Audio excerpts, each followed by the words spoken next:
अस्सलाम वालेकुम dear students. जितने भी लोग एफपीएससी या पीपीएससी में जिन लोगों ने अप्लाई किया या और किसी भी कम्पिटिटिव एग्जाम में अप्लाई किया हुआ है, तो ये लेक्चर आपके लिए बहुत हेल्पफुल होने वाला है, क्योंकि इंग्लिश का पोर्शन होता है वो सब में ही होता है, जितने भी जो एग्ज़ाम्स हो रहे होते हैं, टेस्ट वगैरह। तो अब हम शुरू से बेसिक से जो है ना वो इंग्लिश का हम स्टार्ट करेंगे। हमारे पास सिर्फ एक मंथ है और एक मंथ में हमने तीनों चीज़ें कवर करनी है, इंग्लिश का और सब्जेक्ट हमारा स्पेशल सब्जेक्ट जो कि कंप्यूटर साइंस का है, और साथ में प्रोफेशनल टीचिंग भी। तो आज का हमारा जो लेक्चर है वो हम यहाँ से स्टार्ट करते हैं कि बेसिक इंग्लिश से, ताकि हमें नेक्स्ट अगर हम पढ़े तो हमें याद आ जाए, मतलब याद रहे सारा कुछ। तो अगर बेसिक नहीं क्लियर होंगी तो मुश्किल होगा। तो सबसे पहले ये आपने छोटी क्लासेस में पढ़ा होगा। आप सबसे अच्छा जो है ना वो आप ना 9th 10th का ना ग्रामर ले लें या डाउनलोड कर लें, तो वहाँ से आपको इजीली ये सब कुछ मिल जाएगा। नहीं तो आप कोई भी अच्छी जो आपको या किसी प्रोफेसर से या नेट से कोई भी इंग्लिश की जो अच्छी बुक्स है ना वो आप ओपन कर लें, तो उसके उस पर भी पढ़ें तो वो भी अच्छी है। यहाँ मेरे पास एक और मैंने मार्क की, शायद वो कल मैं आपको ना जिसने भी पूछना हो तो कमेंट में कर दे, तो वो मैं मतलब कमेंट में लिख दूँगी वो बुक्स का नेम, इंग्लिश का जो बेस्ट है इन सब के लिए। उसमें सारा मतलब सब F P P S C और एफ पी एस सी भी सब कुछ ना वो कवर करता है, इस बुक्स में से ज़्यादा आता है। तो सबसे पहले जो हम लेटर्स पे बात करते हैं, तो इंग्लिश के अल्फ़ाबेट के बुनियादी सिंबल्स हैं ये 26 होते हैं। हमने बचपन से ये पढ़ा हुआ है। इन कैपिटल होते हैं और स्मॉल भी होते हैं और वावल भी होते हैं और कॉन्स्टेंट्स भी होते हैं। और ये अगर एक लफ्ज़ होगा तो वो लेटर होगा। अगर इन लफ्ज़ को कंबाइन करके फिर वर्ड्स बनते हैं, वर्ड्स से फिर बनते हैं सेंटेंस। इतनी तो आई होप आपको समझ आ गई होगी दोबारा रिवाइज करने से। तो जब दो या दो से ज़्यादा अल्फाज इकट्ठे किए जाएँ तो वो लफ्ज़ बन जाता है, वर्ड्स बन जाता है। जैसे कि अगर गो, कैट, बुक और लाइक, लाइव, कम, ईटीसी, ये सारे मतलब वर्ड्स बन जाते हैं अगर इन सबको हम इकट्ठा लिखते हैं। तो यही नेक्स्ट अगर सेंटेंस बनते हैं, इन वर्ड्स को यूज़ करके हम सेंटेंस बनाते हैं। सेंटेंस की जो सिंपल जो डेफिनेशन है कि अल्फाज का ऐसा मजमुआ होता है जिसका पूरा मतलब समझ आ सके, तो वो सेंटेंस कहलाता है। जैसे हम टेंस, उसमें सारा यूज़ होता है, जो काम कर रहा हो कोई समझ आ रही हो, ये ना हो कि काम करें लेकिन समझ ना आए। तो जो समझ ना आए उसको क्या कहते हैं, समझ आए उसको पहले समझ लें कि उसको सेंटेंस कहते हैं। और नेक्स्ट है जो है वो फ्रेज़, जुमले का हिस्सा। ये बेसिकली वही बात है कि ऐसा अल्फाज का मजमुआ जो कोई ख़ास मफहूम तो दे लेकिन पूरा मफहूम ना दे, ये जुमले का हिस्सा होता है और जुमला बनाने में मददगार साबित होता है। लेकिन ये जुमले का पूरा मतलब जो है ना वो बात समझाता नहीं है। जैसे सेंटेंस समझाता है कि शी इज़ प्लेइंग, कि वो खेल रही है, ये सेंटेंस हमें समझ आ रहा है। लेकिन फ्रेज़ एक ऐसा जुमला होता है जो कि बताता मतलब काम जुमला बनाने में मददगार तो साबित होता है, लेकिन ये जुमला पूरा मुकम्मल नहीं देता है। जैसे इन द क्लासरूम, कौन है क्लासरूम में, कोई है, मतलब हम कौन कह सकते हैं, नहीं बता सकते ना कौन है। तो ये हमें जुमला मतलब सही से बता नहीं सकता। On the table, very beautiful, at home, कौन है ये, मतलब कोई है इसका अता पता कुछ नहीं है। बेसिक ये इसलिए आप याद कर लें क्योंकि वो सेंटेंस लिख देते हैं और नीचे एमसीक्यूज भी हम इनके करेंगे कि हमें ये कहाँ कहाँ मतलब कैसे कैसे मतलब क्वेश्चन आ सकते हैं। तो फिर भी बताते हैं कि ये फ्रेज़ है, एडवर्ब है, वर्ब है, नाउन है, वो सारा मतलब फिर बंदा कंफ्यूज नहीं होता अगर हमें इसका कॉन्सेप्ट याद हो। जैसे the book is on the table, ये एक मुकम्मल सेंटेंस है, हमें समझ आ रही है कि टेबल पर क्या चीज़ पड़ी है। ऑन द टेबल एक फ्रेज़ है जिसमें समझ नहीं आ रही कि क्या चीज़ कहाँ पड़ी है, मतलब क्या बुक पर, मेज़ पर क्या हो सकता है। बुक हो सकती है, कोई टॉर्च हो सकती है, कुछ भी हो सकता है। तो क्लॉज नेक्स्ट हमारा है, फोर्थ जो है वो क्लॉज। जो क्लॉज होता है ये भी अल्फाज का एक छोटा सा मजमूआ जिसके मायने की वजाहत के लिए दूसरा मजमूआ दरकार होता है। ये सारे थोड़े मिक्स होंगे लेकिन आपको बार बार रिपीट करेंगे तो आपको याद हो जाएंगे कि अल्फाज का ऐसा मजमूआ या छोटा सा जुमला जिसके मायने की वजाहत के लिए हमें दूसरा जुमला जो है ना वो मतलब ऐड करना पड़े। Example, she is reading, he plays cricket because it was raining. तो क्योंकि देखें he said that he go to Lahore, ठीक है।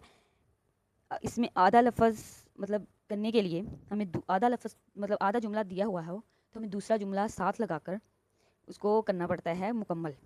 और ये भी दो तरह के होते हैं, इंडिपेंडेंट और डिपेंडेंट। डिपेंडेंट जिनका इंडिपेंडेंट कंप्लीट मीनिंग रखता है, डिपेंडेंट अपना कंप्लीट मीनिंग नहीं रखता। तो जैसे God helps those who help himself. तो अगर हम लिखते हैं हु हेल्प हिमसेल्फ, ये एक जो है मशहूर जो कहावत है, या इसे कुछ भी कह लिया, मुझे समझ नहीं आ रही क्या कहना है इसको। तो उसके साथ मतलब इसका जुमला कंप्लीट करने के लिए हमें पहले लगाना पड़ेगा गॉड्स हेल्प। तो ये क्लॉज होते हैं।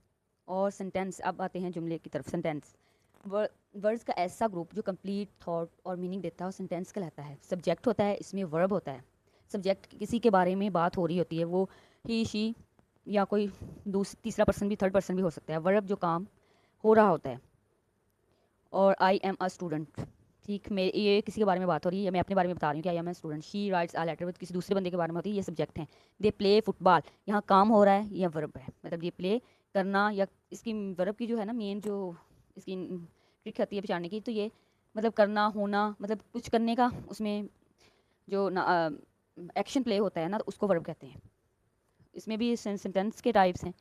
डिक्लेरेटिव सेंटेंस है किसी बात को बयान करना, the sun rise in the east. Interrogate है सवाल पूछना कि where do you live. Imperative sentence हुक्म देना, please open the door.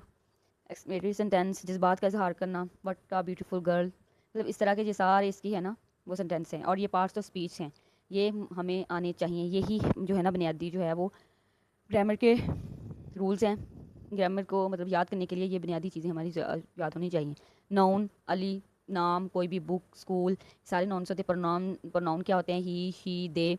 Verb, run, ईट, ये देखिए खाना, दौड़ना, रीड, पढ़ना, मतलब इसमें ना आएगा, मतलब काम करना, कुछ भी काम कर रहा होता है तो वो उसकी वर्ब की निशानी होती है। एडजेक्टिव, ब्यूटीफुल, टॉल, ये हम उसकी ना नेक्स्ट इसके सारे जो है ना एक वन लाइनर में इसके सारे जो है ना वो पढ़ेंगे। एडवर्ब जो काम को थोड़ा उसके वर्ब के काम को थोड़ा इन्हेंस करे तो वो कहलाता है कि क्विकली प्रोपोजिशन, जिसमें जो जो लफ्ज़ों को जोड़ने में मतलब कोई काम करने में ये मदद देती है सेंटेंस में। कंजक्शन ये भी जोड़ने का काम करती है।